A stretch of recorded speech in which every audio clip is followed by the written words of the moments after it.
અયોધ્યામાં રામ ભગવાનની પ્રાણ પ્રતિષ્ઠા અને ભવ્ય રામ મંદિર બનાવ્યું છે તેનું આજરોજ 1 વર્ષ થઈ ગયેલ છે। ત્યારે આજરોજ ધોરાજીના જૂના સ્વામિનારાયણ મંદિર ખાતે આજરોજ મહાઆરતી તથા ધાર્મિક કાર્યક્રમો યોજવામાં આવેલ હતા।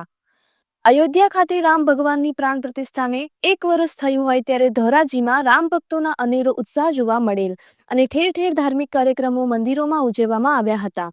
ત્યારે ધોરાજી ઉપલેટાના ધારાસભ્ય મહેન્દ્રભાઈ પાડલિયા પણ જૂના સ્વામિનારાયણ મંદિર ખાતે ઉપસ્થિત રહ્યા હતા અને મહેન્દ્રભાઈ પાડલિયાના વરદ હસ્તે મહાઆરતી પણ યોજાઈ હતી અને રામ ભક્તોમાં અનેરો ઉત્સાહ પણ જોવા મળેલ હતો। રિપોર્ટર ફિરોજ ચુનેજા, ધોરાજી।